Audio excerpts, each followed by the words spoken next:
Hey everybody, I'm Alabama Boss, and this is the season finale of Like a Boss.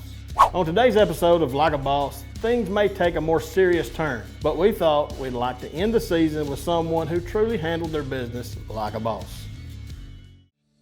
On September 11, 2001, multiple hijackers, who I'm going to refer to the entire show as dick-weeds, took control of Flight 93 by murdering the pilot and co-pilot. Everyone on board was told there was a bomb on the plane and to go to the back. Up until this point in history, when something was hijacked, it usually didn't mean you were going to die. It only meant that the dickweed just wanted to use the plane or boat to get somewhere. As you and I both know, things were different on 9/11. These guys just wanted to murder Americans.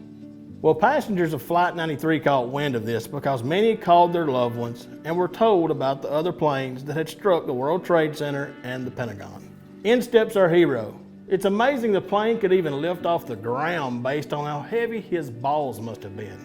Sir, these right here are too big to fit in our overhead compartments. We're gonna have to check them at the gate, okay?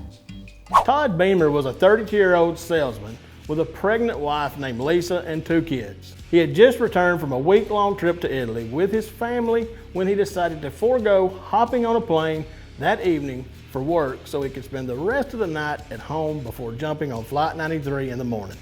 Todd was your typical American, a hard worker who loved Chicago sports and taught Sunday school. As Todd peered out to see the pilot and co-pilot dead on the floor, the plane took a violent turn. It was now headed for Washington, D.C., where we believe it was meant to crash into the White House or the Capitol building.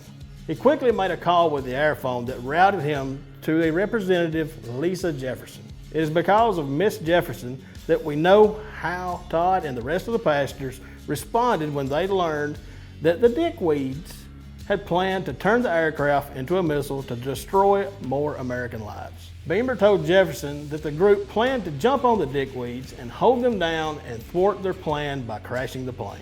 Okay, my supervisor is now telling me that these right here are too large to store in our undercarriage. We're gonna have to charter a cargo plane specifically for them.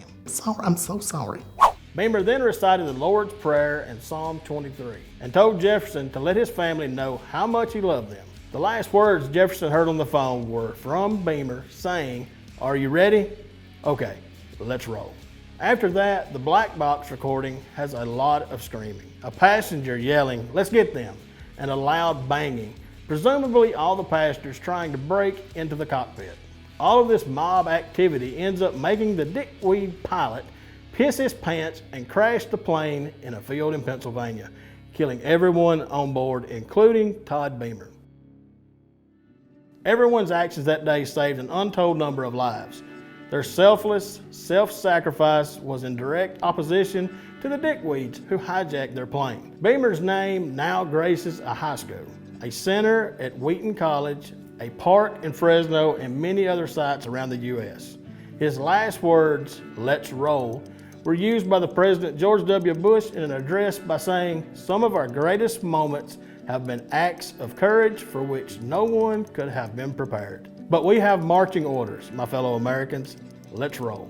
Todd Beamer truly epitomized someone who looked evil in the eye and handled it like a boss. I'm Alabama Boss for Crush It TV. If you want to see more Like a Boss stories, let us know in the comments below, and be sure to like us on Facebook.